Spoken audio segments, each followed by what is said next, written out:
주한교회 성도 여러분 안녕하세요. 신예진 전도사입니다. 7월 28일 목요일 주만나는 하나님의 이름을 높이라 라는 제목으로 본문은 신명기 9장 22절에서 29절까지 말씀입니다. 이스라엘 백성들이 약속의 땅에 들어가기 전 반드시 기억해야 하는 것이 있습니다. 신명기 8장 하나님을 기억하는 것과 9장에 와서는 여호와를 경노하게 하던 일을 기억해야 한다는 것입니다. 하나님의 크신 은혜를 기억하고 더불어 인간의 연약함, 전적인 타락을 기억해야 합니다.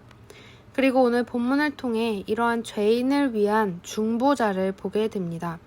두 가지를 함께 나누기 원합니다. 첫 번째는 인간의 전적인 타락입니다.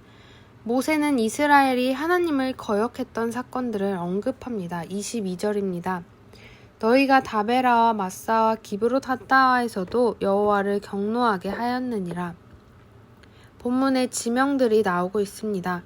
다베라는 악한 말로 하나님을 원망하던 백성들의 진영 끝을 여호와의 불로 살랐던 곳, 마사는 그들에게 물이 없어 다투고 여호와께서 우리 중에 계신가 안 계신가 시험하였던 곳입니다.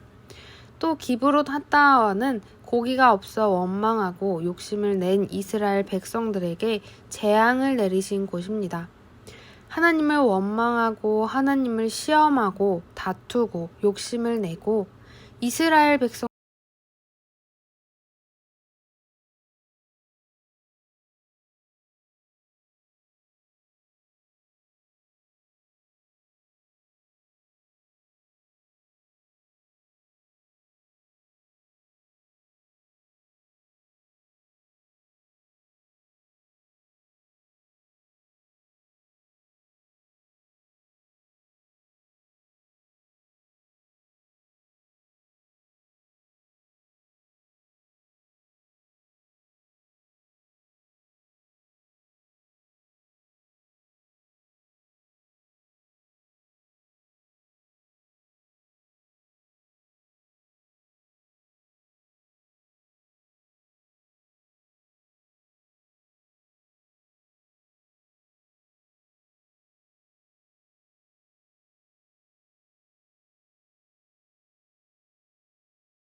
모세가 가나안 땅 입성을 앞둔 출애굽 2세대들에게 너희가 하나님을 거역했던 일들을 기억하라고 말하는 이유는 이 가나안 정복이 그들의 의로움과 그들의 능력에 있는 것이 아닌 오직 하나님의 은혜에 있음을 알게 하려는 것이었습니다. 이스라엘 백성들이 항상 말씀을 지키고 믿음으로 산 것이 아니라 항상 하나님을 거역해 왔습니다. 그럼에도 하나님께서는 용서하시고 노하기를 더디하시고 인자와 사랑을 부어주십니다.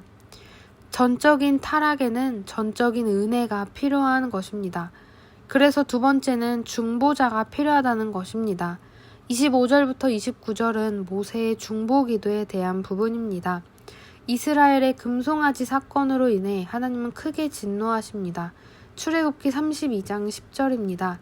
그런즉 내가 하는 대로 두라. 내가 그들에게 진노하여 그들을 진멸하고 너를 큰 나라가 되게 하리라. 이스라엘 백성들을 모두 멸하고 모세를 통해 큰 나라를 이루시겠다는 말씀입니다. 그래서 모세는 하나님 앞에 다시 40일을 금식하며 나아갑니다. 40일 금식은 인간의 한계까지 달하는 금식입니다. 모세는 십계명을 받는 동안 40일을 금식했는데 얼마 되지 않아 백성들의 죄로 인해 또다시 40일을 금식하며 하나님께 나아갑니다.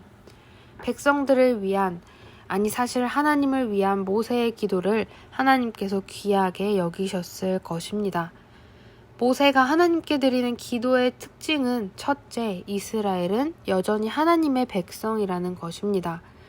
26절과 29절에서 반복해서 나오는 내용은 그들은 주의 백성, 곧 주의 기업이라는 것입니다. 패역하고 목이 곧은 백성이지만 모세는 그럼에도 이스라엘이 하나님의 백성임을 강조하고 있습니다. 하나님께서 속량하시고 인도하신 하나님의 백성이요 기업임을 다시 상기시켜 하나님께 기도합니다. 둘째는 이 기도가 하나님의 언약에 근거한 기도라는 것입니다. 27절입니다. 주의 종 아브라함과 이삭과 야곱을 생각하사 이 백성의 완악함과 악과 죄를 보지 마옵소서. 아브라함, 이삭, 야곱과 맺으신 언약을 기억하여 죄를 용서해 주시길 기도합니다. 셋째, 하나님의 이름을 위한 기도라는 것입니다. 하나님을 업신여기게 될 것이라고 말합니다. 백성을 인도할 능력이 없는 하나님으로, 그들을 미워하셔서 죽이려고 인도하신 하나님으로 말하게 될 것이라며 말입니다. 모세의 기도는 하나님의 마음에 합한 기도였습니다. 하나님의 진심은 멸망이 아닌 구원이기 때문입니다. 죄인들을 위해 하나님께 중보하는 모세를 통해 예수 그리스도를 바라보게 됩니다. 40일 그리고 또 40일간의 금식 기도, 정말 목숨을 걸고 나아갔던 모세처럼 예수님은 목숨을 내주면서까지 죄인들을 살리셨습니다. 히브리서 8장에서는 언약의 중보자이신 예수님에 대해 말씀합니다. 예수님께서는 항상 하나님을 거역하는 죄인들을 위해 친히 하나님과 죄인 사이의 중보자가 되어 화해를 이루어 주셨습니다. 저희가 하나님의 백성, 하나님의 기업이 될 수 있는 이유는 오직 예수님 덕분입니다. 이 사랑을 힘입어 하나님께 나아갑니다. 그리고 이제는 저희가 중보자로 서야 함을 묵상하게 됩니다. 아직 하나님을 믿지 않는 구원받지 못한 나의 가족을 위해, 친구를 위해, 이웃을 위해, 특별히 가장 가깝지만 가장 먼 나라 북한을 위해 모세처럼 예수님처럼 중보하는 하루가 되기를 소망합니다.